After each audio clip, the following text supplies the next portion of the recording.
Biarlah pada malam hari ini kita boleh merenungkan sesuatu dari firman Tuhan yang kita ambil dari Yesaya pasal 11.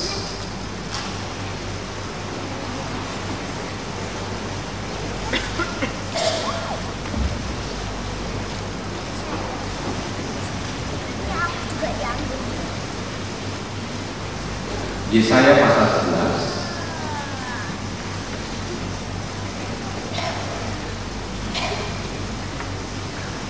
ayat 1 sampai 9.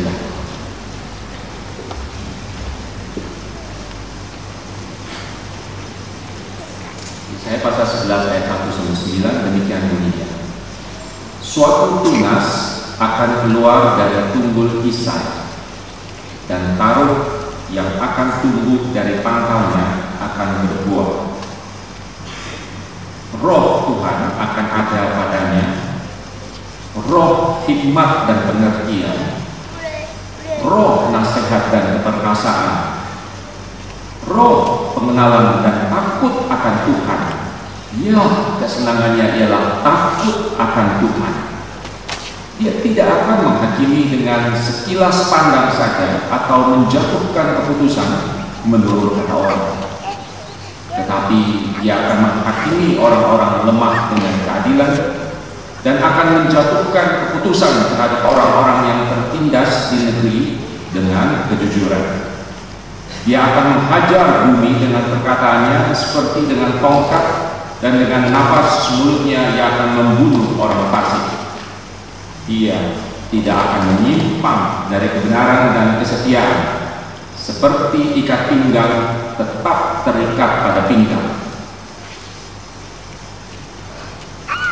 Serigala akan tinggal bersama domba, dan macan itu akan berbaring di samping kambing. Anak lembu dan anak singa akan makan rumput bersama-sama, dan seorang anak kecil akan mengiringnya. Lembu dan beruang akan sama-sama makan rumput, dan anaknya akan sama-sama berbaring. Sedang singa akan makan jerami seperti lembu. Anak yang menyusu akan bermain-main dekat liang ular kedung, dan anak yang cerai susu akan mengulurkan tangannya ke sarang ular beludak.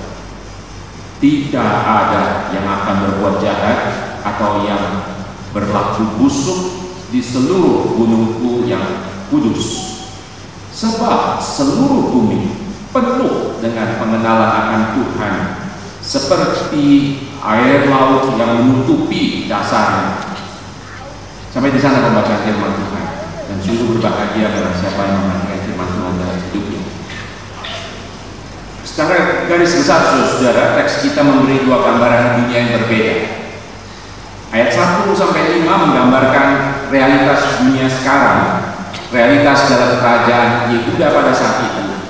Orang miskin dan tertindas sulit mendapat keadilan, penguasanya tidak memihak rakyat, kesewenang-wenangan merajalela.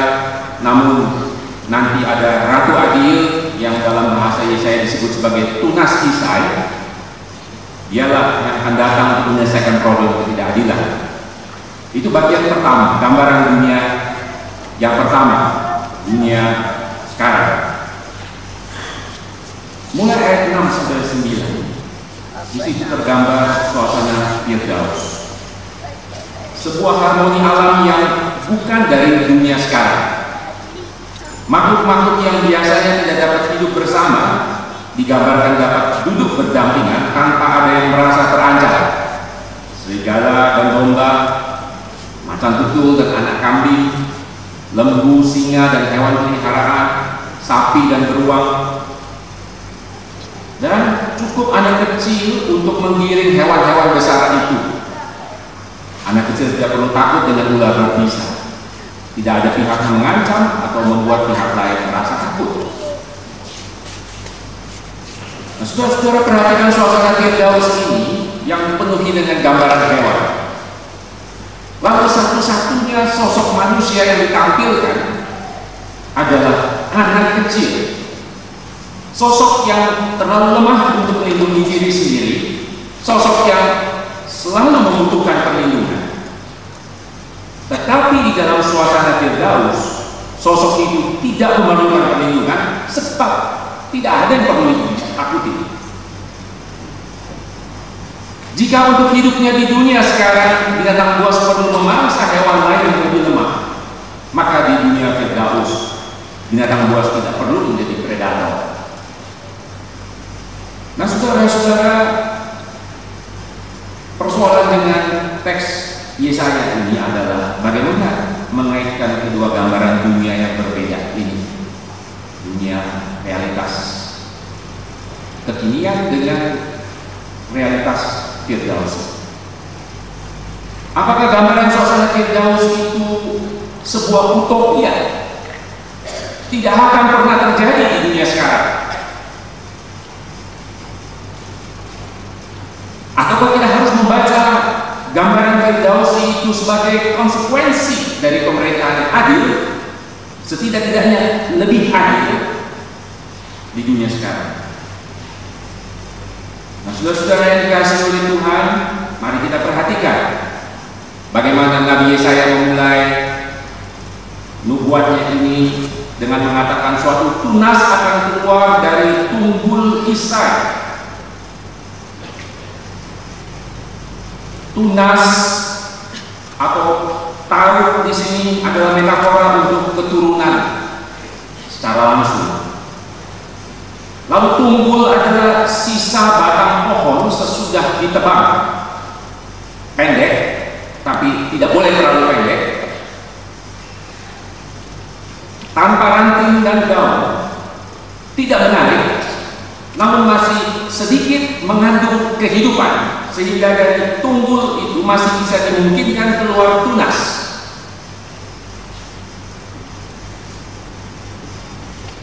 Ada dua pertanyaan menarik terkait teks kita ini. Pertama, mengapa Yesaya menyebut Isai dan bukan Daud?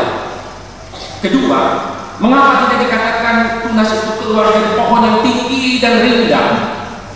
Kan kedengarannya lebih enak. Tidak dari tunggul yang tidak menarik lagi. Saudara yang dikasihi Tuhan, Nabi Yesaya sedang berbicara kepada generasinya, kepada bangsa, berbicara tentang sejarah bangsa, baik yang sudah lewat, yang sedang dihadapi maupun yang akan datang. Kerajaan Yehuda diperintah oleh raja-raja dari satu dinasti, yaitu dinasti Daud. Dan ini berbeda dengan kerajaan Israel yang ada di utara yang beribu kota di Samaria. Di sana tidak terjadi kesinambungan dinasti, karena raja yang satu mengkudeta raja yang lain, tidak jelas dinastinya. Tidak demikian dengan kerajaan Yehuda yang ada di selatan. Secara konsisten, raja-raja sampai terakhir kali dibuang pun masih keturunan Daud. Tetapi Yesaya menggambarkan dinasti Daud itu sebagai pohon dalam bentuk yang tidak utuh. Yehuda akan dipotong dan menjadi tidak berarti, sehingga tinggal tersisa tunggu. Raja-rajanya telah mengecewakan Tuhan. Para pemimpin Yehuda telah gagal menegakkan keadilan dan membongkar struktur-struktur yang menindas. Mereka gagal membela perkara yatim piatu dan janda kelompok marginal pada waktu itu. Raja-raja Yehuda telah gagal di mata Tuhan memerintah dengan benar dan adil. Mereka juga gagal mendorong rakyat untuk takut Tuhan. Karena itu sesudah kerajaan Israel di utara ditaklukkan Asyur, nanti giliran kerajaan Yehuda di selatan. Nah, saudara-saudara, konsekuensi kegagalan para pemimpin itu, kerajaan Yehuda akan dihukum dan rakyatnya akan dibuang ke negeri asing. Lalu sebagai ganti raja-raja dari dinasti Daud yang mengecewakan, Yesaya menubuatkan muncul seorang raja bukan dari keturunan Daud, karena dinasti itu sudah gagal, tetapi keturunan Isa, tunas Isa, yang tidak lain adalah ayah Daud sendiri. Sebagaimana Daud dulu tiba-tiba muncul dalam panggung sejarah dari luar keturunan Raja Saul, dan Saul tidak sempat membentuk sebuah dinasti. Demikian juga nanti raja yang akan datang muncul dari luar keturunan Daud, yaitu dari keturunan Isa, mundur satu generasi dari Daud.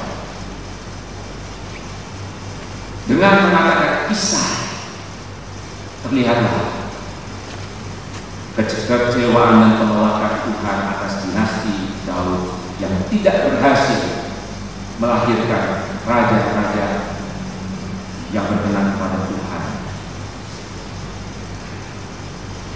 Akan datang waktunya muncul seorang pemimpin yang tidak mengecewakan Tuhan, sebab pengertian dan kekuatan menyatu dalam dirinya, dan kesenangannya ialah takut Tuhan. Nah, saudara-saudara, demikianlah Yesaya membicarakan tentang karakter pemimpin masa depan.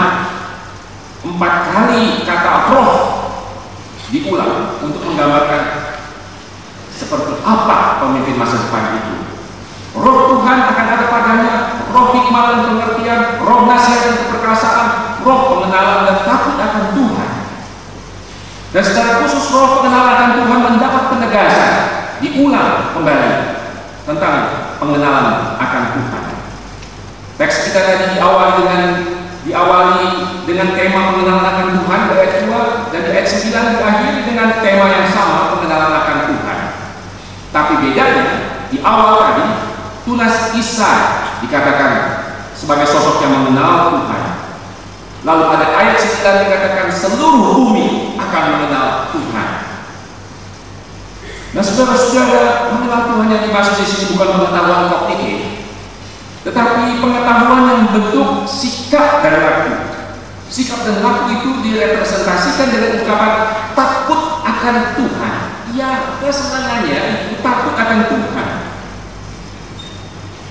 2 kali ditegaskan pemimpin masa depan adalah sosok yang takut Tuhan. Tema takut Tuhan amat menonjol dalam Perjanjian Lama, terutama dalam kitab-kitab hikmat seperti Amsal, Pengkhotbah, dan Ayub. Takut Tuhan artinya menghormati Tuhan, dan dalam bahasa Perjanjian Baru adalah mengasihi Tuhan dengan segenap hati dan segenap pikiran. Tuhan mempercayakan diri kepada orang yang mengenal dan menghormati Dia. Itu sebabnya dikatakan roh Tuhan ada padanya. Menghormati dan mengasihi Tuhan tidak meniadakan kualifikasi lain yang dibutuhkan untuk memimpin, yaitu roh hikmat dan pengertian, roh nasihat dan perkasaan. Semua itu menyatu dalam sosok tunas Israel. Dalam sejarah Israel ada pemimpin yang cukup arif. Kita kenal Raja Salomo yang dikenal karena hikmatnya, berhikmat, raja berhikmat. Tetapi di saat tua, istri-istrinya berhasil mencontohkan hatinya kepada ilah-ilah lain, sehingga ia tidak dengan sepenuh hati berpaut kepada Tuhan seperti Daud bapaknya. Ada lagi pemimpin yang dikatakan berkenan kepada Tuhan, yaitu Daud. Namun kita melihat betapa rusaknya dia ketika dia merencanakan kejahatan terkait Batsheba dan Uria suaminya. Sehingga di dalam narasi 2 Samuel 11 yang mengisahkan begitu lancarnya Daud merencanakan kejahatan untuk mencelakakan Uria dan menutupi segala kebohongannya. Kelihatannya cerita berjalan dengan lancar